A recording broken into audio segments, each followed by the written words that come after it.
The Northern Rockies has some amazing stories associated with many places. Today we're going to look at the origin of many of the place names in this region and look at some of the people whose names have been given to the areas around us. One of the most iconic places in the Athabasca River Valley is that of Rockmayet. However, the origin of this name is a bit of a mystery. There are three possible stories around the name. The most widely accepted story is that the mountain was named after a Mr. Mayet, a voyageur who climbed the south side of the mountain. He made his way up to the top of the precarious rock and sat dangling his feet over the fearful precipice, smoking his pipe, and as he sat, he had a good talk with St. Peter at the gate. The next story claims it comes from the Cree word for mountain sheep, Mayetik. And the last says it comes from the French word Mayet, meaning crumb, referring to the crumbling nature of the rock. Mayet isn't the only place in the Northern Rockies that has several stories surrounding how it got its name. We will discuss four more. First, Fiddle Ridge has two possible origin stories. Some say that when the wind hits it just right, it sounds like a number 4 fiddle string. Now, a Father de Semet, who came up from the United States on a mission trip to meet the Cree, Blackfoot, and Chippewa, first listed this area as called Fiddle Ridge in 1846. He claimed it was because the river looked like a fiddle. Now, second, the mighty Athabasca River is said to originate from a Cree word. However, the famous Father Lacombe created a Cree dictionary, and Athabasca is not listed as one of those words. Actually, the river has not always been called the Athabasca. In 1870, it appeared on Peter Pond's map and was called Hills Lake, or Great Arabusca River. Pond would later say about the river and lake, "This part runs about 7 to 8 miles to the south. Low, swampy grounds on the south side, there are a few willows growing upon it, from which the lake in general takes its name Athabasca in the southern Aboriginal tongue, and signifies open country, such as lakes with willows and grass growing from them, or swampy land without wood." On Alexander Mackenzie's map from 1801, it was labeled as Athabasco. Mackenzie was using the Cree word Athapascan, meaning river. However, during this same time in 1800, David Thompson and Peter Fiddler called the river Athabasca. Over the years, more stories have come up claiming the river was named after the Cree words for a chain of prairies like the meshes of a net, or a low swampy piece of country with bare patches, or even still, where there are reeds. The very last mention of a potential story of how the Athabasca got its name comes from just before the Klondike Gold Rush kicked into full swing. Colonel Henry Inman, who came up the river, claimed the translation was "without spirit" or "God-forsaken." Disaster Point is our third place name that has two different well-known stories about how it got its name. Some say it comes from Reverend George Grant, who, in 1872, was accompanying a CPR surveyor group, and he wrote during an expedition about a rather tragic event. "Only one mishap occurred. The chief's bag got a crush against a rock, and his flask that held a drop of brandy carefully reserved for the next plum pudding was broken." The chief he was referring to was Sir Sanford Fleming, who we can attribute for developing Canada's first stamp, the threepenny beaver, and was the first person to suggest worldwide time zones. Fleming was exploring the area for the CPR, Canadian Pacific Railway, in 1872 when the tragic event occurred. Another origin story to Disaster Point comes from the dangerous nature of the trail for pack horses. And over the course of the trail's use, several pack horses lost their footing on the rock and fell to their death. One story by Reverend George Grant claims that there was a horse carrying 3 large wheels of cheddar cheese, when the horse lost its footing and fell over the edge. However, he was fine. The large cheddar wheels had wedged him high in a tree. Men used ropes to haul him back up the mountain. Unfortunately, they lost 2 cheeses to the Athabasca. Last on the list for place names that has many stories with it is Cache Briquet. The trails wind through this beautiful boreal forest, but it can also be the site of a deadly camp. A group of Cree were traveling through the area from Jasper when a few members fell ill from smallpox. Lacking supplies and the medicine to help the group, a few members left to travel to Lac St. Anne to retrieve the necessary items through Dirt Lake. Upon their arrival to their camp near Hardesty Creek, they discovered many of their members had already died from the horrible disease, and more still were now inflicted with it. The story also claims that the word derives from Cree, Nikaz Pequot, meaning smallpox. However, those are not Cree words, nor of any language I've been able to look up. And in another story still, the name is French for smallpox. However, Pequot is not a French word either, so we may never know where this name comes from. Now, smallpox arrived to the Americas from the Spanish who landed in 1492. 38.5% of the Aztecs, 50% of the pagan Huron and Iroquois, 66% of the Blackfeet, and 100% of the Taino that came in contact with the disease died. It is widely believed that the Snake Aboriginals carried the disease up into this area, where the Cree would later contract it at Cache Briquet. The Snake Aboriginals also had a river named after them, the Snake Indian River, although it was due to another tragic event in 1810 near Jasper House. 2 warring tribes, the Snakes and the Assiniboine, called for a peace dinner to end the previous bloodshed between the two. The rules of the dinner were simple: no concealed weapons. However, the Assiniboine pulled out arms and murdered all of the Snakes. A few years later, famous Canadian artist Paul Kane came through the area and met Chief Capot Blanc, who told Kane of his band's massacre only a few years before. Kane would later continue on to Jasper House on his journey. This famous artist would describe it as wretched accommodation, and he was right.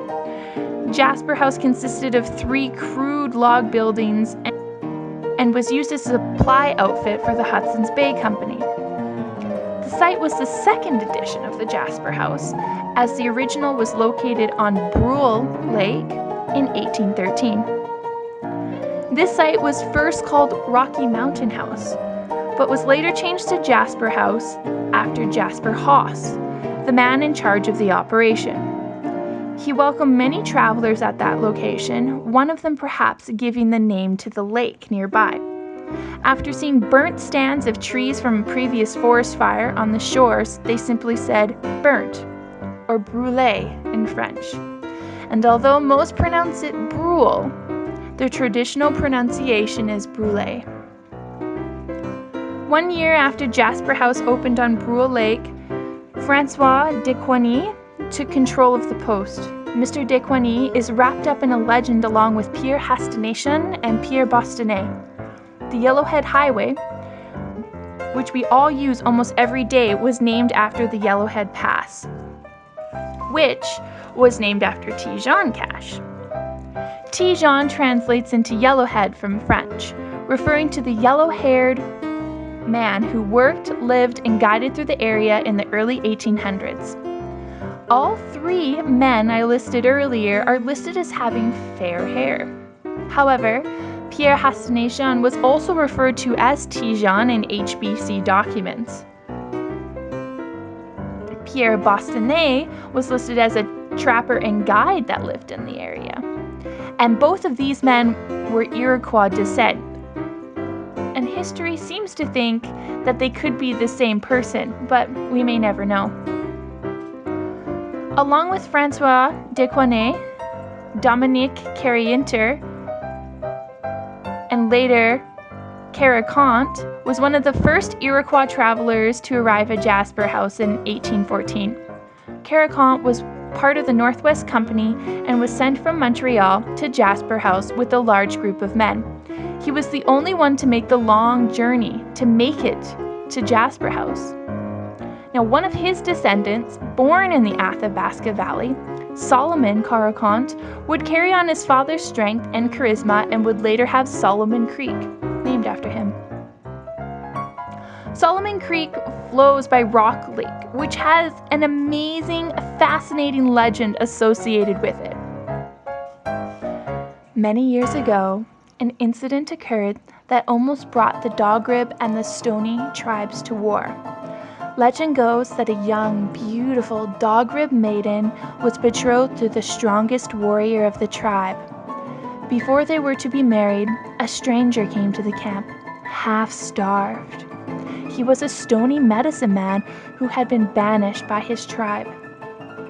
Now the Dogrib were sympathetic to his cause and took him in and cared for him. But not long after he was well again, the medicine man kidnapped the beautiful maiden by turning her into a dog and walking out of the camp.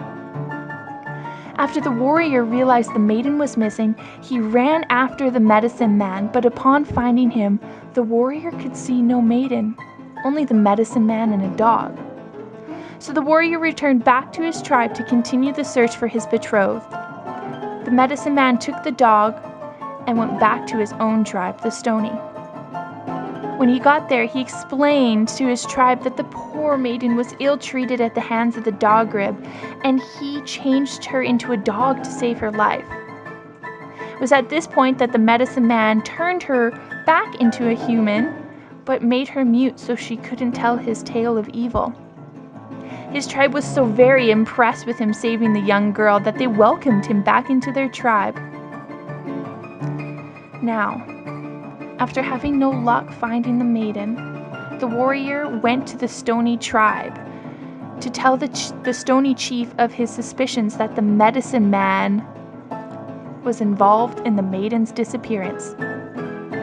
The warrior was so passionate about returning the maiden home that he was willing to forfeit his own life in a test of power with the medicine man. The test was simple. Whoever could return the maiden's speech would be the more powerful. As soon as the medicine man returned the maiden's voice to beat the warrior, the maiden told the chief of his evil doings. Chief of the Stoney ordered the medicine man to be killed. The medicine man was tied and had rocks secured to his feet, and then was thrown into Rock Lake. Rock Lake was visited by two famous Canadians and explorers, Thomas Drummond and Jacques Cardinal, in 1825. Prior to their journey to the lake, Thomas Drummond was on an exploratory mission to document the flora and fauna of the Saskatchewan River and Jasper area. During his travels, he compiled a list of almost 1,500 plants and mosses, 150 birds, and 300 mammals. His travels were dangerous, however. In 1825, on his way from Fort Edmonton to Jasper House, he traveled with the Columbia Express to Fort Assiniboine and then left by horse to Jasper House. It was in this time he lost the rest of his men, witnessed an Aboriginal lady die of the cold during childbirth, and was found alone on Lake Talbot trying to survive off the whitefish there. It was through all of his perseverance and hard work that Drummond Creek was named after him. Drummond's traveling companion, Jacques Cardinal, was a local legend during the mid-1800s. Cardinal worked as a trapper, guide, and outfitter. His name was given to the Cardinal River, where he was buried. Cardinal had a long list of successes in his life, including guiding for the Earl of Sussex and the Overlanders. More famous cardinals in the area were Chief Michael Cardinal and his more well-known daughter, Mary Cardinal, later Mary Gregg, who had Mary Gregg Lake named after her. Her story begins after marrying John James Gregg. Gregg was born in Iowa. his mother was killed by Aboriginals at age 6 while they were traveling by wagon to the Pacific. He would later become a scout for Custer, and he fought Apaches under Geronimo. He settled in 1888 in Prairie Creek and opened a trading post catering to those who were on the Jasper Trail. It is there that he met and married Mary, who had 2 daughters from an earlier marriage, Lucy and Alice.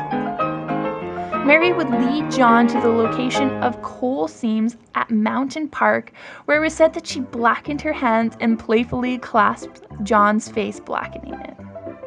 Legend also says that Mary knew the location of gold deposits in the area, but wouldn't share them with John. John was the first person to tell surveyors of Greg Lake, which is why it is named after him. One last interesting story of John is about his life before he came to Prairie Creek in Canada. Locals in the area knew that Greg had several bullet holes in his body, where he explained this was from a time when he was a sheriff catching horse thieves. However, years after John left, stories came up that he was in fact the horse thief being shot at by the sheriff. John and Mary Gregg are not the only ones that helped discover the mining town of Mountain Park. Robert Thornton, who was also on the journey, and credit is given to him for naming the site in 1910.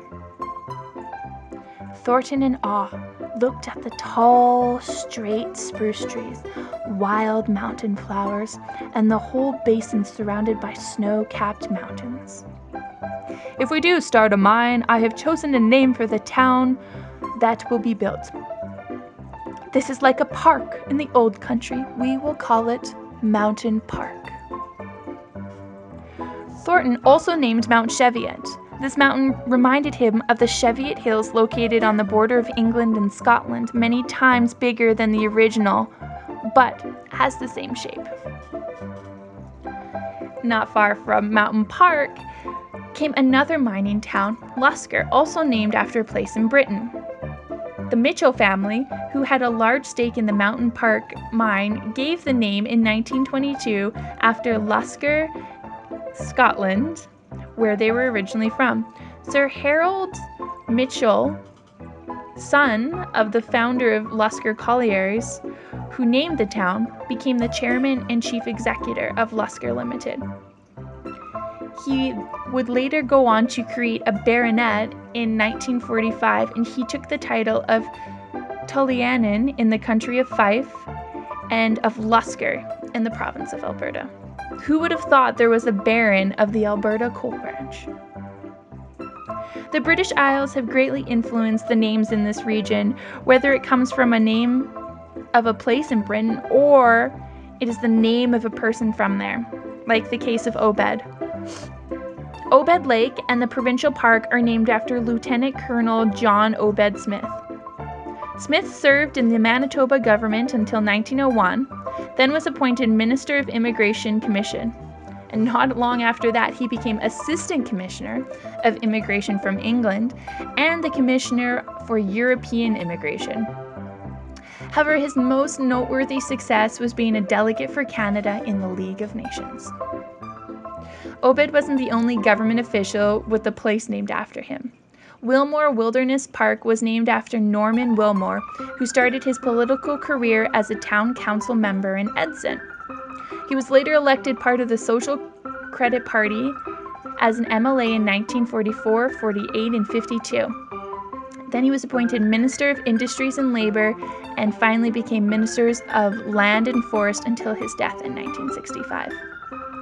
William A. Switzer Park was named after a 3-term mayor of Hinton and a Liberal MLA of Hinton from 1965 to 69, who also had an adventurous Air Force career. Inside Switzer Park, there are many interesting place names. However, I'm only going to focus on one, Jarvis Lake. In the winter of 1874-75, E.W. Jarvis, an engineer for the Canadian Pacific Railway, explored this area for a feasible railway. He left Quesnel, BC on December 9th of 1874 and continued to Fort George. He took dogs and Aboriginal guides and ascended the Fraser to a north branch. He found that the only path he saw was far too high for a railway. However, he continued east, crossing the divide, and the weather became so trying that he lost men and his dogs, and the supplies of his goods were running out quickly. Jarvis hoped to replenish his supplies at Jasper House, but found it abandoned. His only saving grace was a chance encounter with a group of Aboriginals that gave him some provisions before he would set off for Dirt Lake and on to Lac St. Anne.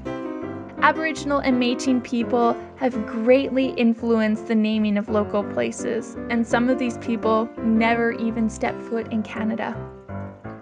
Matokowaz was the daughter of Chief Powhatan in Virginia and is considered one of the most famous Aboriginal women, but you've never heard her name before. Matokowaz helped many English escape the vengeance of her tribe, after early encounters ended in bloodshed. She is also said to have thrown herself on Captain John Smith when he was about to be beaten to death by her father's men. This Aboriginal princess would later marry explorer John Rolfe in 1614 and be the first Virginia-born to live in England. She became a political figure and was a common feature in British court. By 1617, she would die of smallpox on a ship outside of Kent preparing to go back to her homeland. This is the story of Pocahontas.